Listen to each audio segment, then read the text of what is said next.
మా బోండామ్మ గారే వస్తారు పక్క.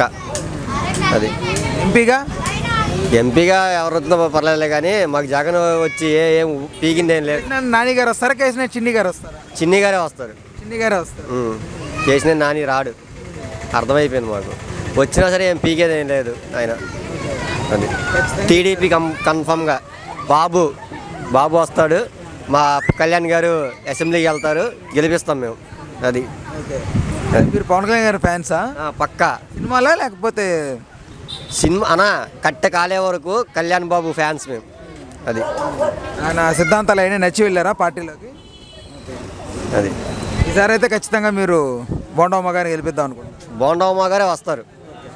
మా ఈ టైప్ నుంచి బోండమ్మ గారే. పైన ఎవరు వస్తారు అనుకుంటున్నారు? పైన కూడా అంతేనా? చంద్రబాబు కళ్యాణ్ గారు ప్రభుత్వం వస్తుంది. బాబు గారే వస్తారు. సీఎం బాబు గారే రావాలి.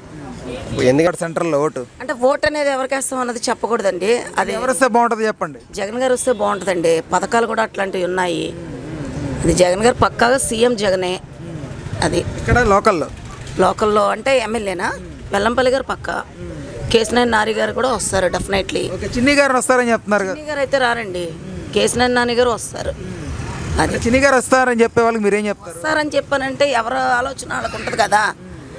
నా ఆలోచన అయితే కేసినేని నాని గారు వస్తారు ఎంపీ. ఇటైతే వెల్లంపల్లి గారు వస్తారు. అది పథకాలు కూడా అట్లాంటి పథకాలు ఉన్నాయి.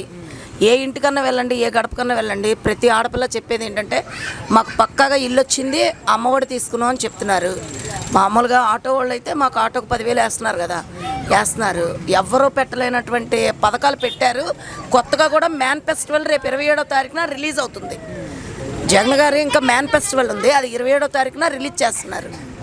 కేసీఆర్ నాని గారికి ఆ పాలన కంటే కూడా నేను ఎక్కువ బాగా చేస్తాను జనాలకి అని చెప్పి చిన్ని గారు అంటా ఉన్నారు. మీరేమంటారు? ఏం లేదండి, కేసీఆర్ నాని గారు చేస్తారు. ఎందుకంటే ఆల్రెడీ ఆయన 2 సార్లు ఎంపీ అయ్యారు కదా, అది గెలిచారు కదా ఆయన. కేసీఆర్ నాని గారు డెఫినెట్లీ చేస్తారు. 135, 140 సీట్లు ఎక్కడికి పోవండి జగన్ గారికి. జగనే సీఎం, అందులో మార్పులు చేర్పులు ఏమీ లేవు. నమస్తే చెప్పనా. ఈసారి ఎవరు వస్తారు అనుకుంటున్నారు? విజయవాడ సెంట్రల్లో బోండమ్మ వస్తాడు, మొత్తం మరి జగనే వస్తాడు. ఇక మిగతాది ఎంపీగా కేసీఆర్ నాని వస్తాడు. ఎందుకని నాని అంటే అభివృద్ధి పథకాలు అయ్యన్నా దీంట్లో బాగానే ఉన్నాయి కాబట్టి. వైఎస్ఆర్లు ఎందుకంటే మధ్యతరగతోడు సామాన్యుడు ఎవరైనా బతకాలంటే దేనికైనా బాగుంటుంది. అది అందు గురించి. ఇప్పుడు చిన్ని గారు ఏం చేయలేదా? చిన్ని గారు అంటే మనకు పరిచయం లేదు, ఇక్కడ తిరగటం లేదు, తెలియదు మనకి. కేసీఆర్ అంటే తెలుసు, అంతకుముందు చేశాడు కాబట్టి. కొత్త ప్రభుత్వంలో అంటే ఇప్పుడున్నటువంటి సైకో పరిపాలన మనం చూసాము. అంతకుముందు నారా చంద్రబాబు నాయుడు గారి హయాంలో బోండా ఉమా గారు సెంట్రల్ నియోజకవర్గంగా ఉన్నటువంటి పసిగుడ్డుని 500 కోట్ల రూపాయలతో ఈ మొత్తాన్ని సెంట్రల్ నియోజకవర్గాన్ని మొత్తాన్ని అభివృద్ధి చేసినటువంటి ఘనత చరిత్ర కేవలం ఒక బోండా ఉమా గారిదే. సింగనగర్ ప్రాంతంలో ఇక్కడి నుంచి ఇక్కడికి మన సెంటర్లో గాంధీనగర్ రావాలన్నా బయటికి రావాలన్నా కానీ బడుగు బలహీన వర్గాలు ఎక్కువగా ఉండేటటువంటి ఏరియా, లేబర్ ఎక్కువ ఉండేటటువంటి ఏరియా, పనులు చేసుకునేటువంటి వాళ్ళు ఎక్కువ ఉండే ఏరియా. సింగనగర్ ఫ్లైఓవర్ వల్ల అనేక రకాల ఇబ్బందులు పడి మనం చూసాం. దాదాపు బస్సులు కూడా యాక్సిడెంట్లు అయిన పరిస్థితి, లేకపోతే అక్కడ చనిపోయిన పరిస్థితి కూడా చూసాం. ఆ ఆవేదనకి చలించిపోయి బోండా ఉమా గారు పిలిపించి మాట్లాడి దాన్ని RUBA ప్రపోజల్ పెట్టి ఈ రోజున రైల్వే అండర్ బ్రిడ్జ్ ఏర్పాటు చేయడం వల్ల ఎంతోమంది ట్రాఫిక్కి ఇబ్బంది లేకుండా సకాలంలో వాళ్ళ పనులకి, వాళ్ళ వ్యాపారాలకి, వాళ్ళ వృత్తులకి బయటకు రావుతున్నారంటే అది కేవలం అభివృద్ధి చంద్రబాబు నాయుడు గారు, బోండా ఉమా గారు చేసినటువంటి మార్పు. దాన్ని ఎవరు జరపలేరు. అలాగే సింగనగర్ పరిసర ప్రాంతాల్లో ఎక్సెల్ ప్లాంట్ వల్ల దోమల బారిన పడి దాదాపు అక్కడ ఉన్నటువంటి 75,000 నుంచి 1,00,000 మంది జనాలు అనేక రకాల టైఫాయిడ్ జ్వరాలతో కానీ మిగతా జ్వరాలతో కానీ ఇబ్బంది పడుతూ ఉంటే సాక్షాత్తు నారా చంద్రబాబు నాయుడు గారు ముఖ్యమంత్రిని ఆ రోజు ఆ చెత్తలో నడిపించి ప్రజలకు ఆ సమస్యని వివరించినటువంటి వ్యక్తి, ప్రజల కష్టాలు తెలిసినటువంటి వ్యక్తి బోండా ఉమా గారు. దాన్ని ఎంతో చాకచక్యంగా ధైర్యంగా పై అధిష్టానాన్ని తీసుకెళ్ళి దాన్ని సాల్వ్ చేసిన వ్యక్తి బోండా ఉమా గారు. ఇలాంటి అభివృద్ధి కార్యక్రమాలు ఎన్నో చేశారు కాబట్టి ఖచ్చితంగా ప్రజలందరూ కూడా ఆయనే అనుకుంటారు. మీరు చూసినట్లయితే 150 సీట్లు వచ్చి అంత వేవ్ ఉన్నా కానీ కేవలం ఇక్కడ 25 ఓట్లతో మాత్రమే ఇచ్చేశారు. అంత ప్రజాదరణ ఉంది బోండా ఉమా గారికి. బోండా ఉమా గారిని సెంట్రల్ నియోజకవర్గ ప్రజలు మొత్తం కూడా కన్న బిడ్డలాగా ఓకే మార్పు కోరుతున్నాం మేము కూడా. ఓకే అది అంటే చంద్రబాబుని చూసా లేకపోతే లోకల్ లీడర్ని చూసా? చంద్రబాబుని చూసి బొండా ఉమా గారికి వేస్తున్నారు అయితే ఓటు. తెలిసినోడు, అనుభవస్తుడు, పెద్దోడు, అనుభవం ఉన్నోడు, దేశంలో కన్నా మేధావి శక్తి ఎక్కువ, అనుభవం ఎక్కువ, అందరు తెలిసిన వాళ్ళు. అందుకని చంద్రబాబు నాయుడు.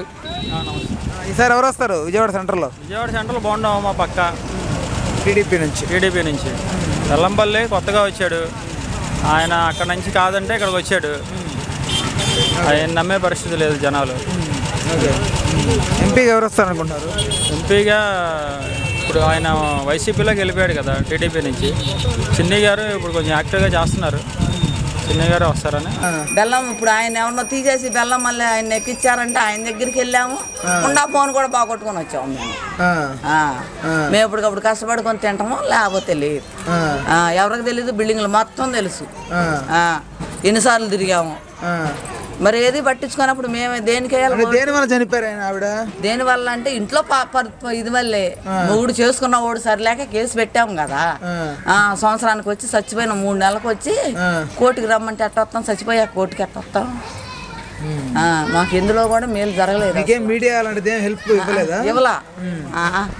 దేంట్లో కూడా మాకు ఏమీ హెల్ప్ రాలేదయ్యా. రూపాయి పిల్లలు 3 ఉన్నారు. రూపాయి పలంగా కూడా మాకు ఏది జరగల, న్యాయం జరగల అసలు. అంటే మీకు ఎలాంటి న్యాయం కావాలి? ఎలాంటి న్యాయం అంటే ఇప్పుడు తల్లి చనిపోయింది, పిల్లలు 3 కదా, 3 నేనే పెంచాలి. ఆడు అసలు పట్టించుకోవట్లా. దానివల్ల అడుగుతాకి వెళ్ళాం మేము. ఇప్పుడు లచ్చలు ఇచ్చి మాకు లచ్చలు ఇవ్వండి మేము ఇదవుతాం అని అంటలా. ఈ పిల్లలు 3 కదా, తల్లి చనిపోయింది, మరి ఏదో పనిమానం అంటూ ఉంటుంది కదా, దానివల్ల అడుగుతాకే వెళ్ళాం. మమ్మల్ని ఎవరో పట్టించుకోలేదు. ఈయన దగ్గరికి వెళ్ళాం 3 సార్లు. వాలంటీర్ని తీసుకురమన్నారు. వాలంటీర్ కూడా ఉంది ఇక్కడే.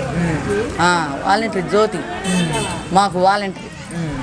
ఆమెను తీసుకొని రమ్మంటున్నాడు. మేము ఎన్నిసార్లు వెళ్ళినా ఆమె ఉంటే ఈయన ఉండడు, ఈయన ఉంటే ఏముండదు. ఈ తిరిగి మాకు ఇసుకు పుట్టి పిల్లల్ని వేసుకొని పొద్దుగూకులు ఏం తిరుగుతామయ్యా. మొన్నటి దాకా నాకు బాగాల హాస్పిటల్కి వెళ్ళి ఆపరేషన్ చేయించుకొని మొన్న వచ్చాము 2వ నెల ఇది. మేము ఇళ్లలో బొచ్చులు తోముకోపోతే మాకు జరగదు, పెట్టేవాళ్ళు లేరు. ఇప్పుడు ఆ 3 పిల్లల్ని పెంచాలా?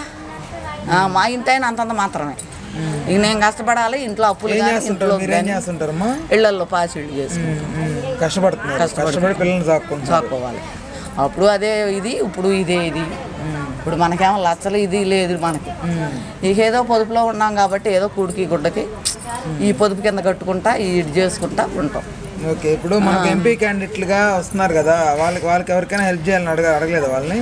అయ్యా అందరు వచ్చాము. ఇక మాకు ఇసుకొచ్చేసిందిలే అయ్యా. ఈ పిల్లల్ని 3 వేసుకొని ఎక్కడని తిరుగుతాము. ఇంటోడు పట్టించుకోడు, రాడు, వాడు చూడరు, చేయరు అంటాడు. ఇక మొత్తం నేనే తిరగాలి. తిరిగి నెల రోజులు తిరిగాము, ఏం పట్టించుకోవాలా, వదిలేసాం. ఎవరమైనా అంతేగా. ఇప్పుడు తిరిగి ఇప్పుడు నేను అటు వెళ్ళకపోతే వాళ్ళు ఊరుకోరు. ఇప్పుడు మా బతుకంతా అట్టే కదా, వీళ్ళల్లో పని చేసుకోవాల్సిందే కదా. చేసుకోకపోతే మరి నాకెట జరిగిద్ది? మరి 3 కూతు పిల్లలు 3 పెంచాలి. సరే ఈసారి ఏ ప్రభుత్వం వస్తే మేలు జరుగుతుంది? ఏమో నాకు మాత్రం చంద్రబాబు నాయుడు వస్తేనే మేలు.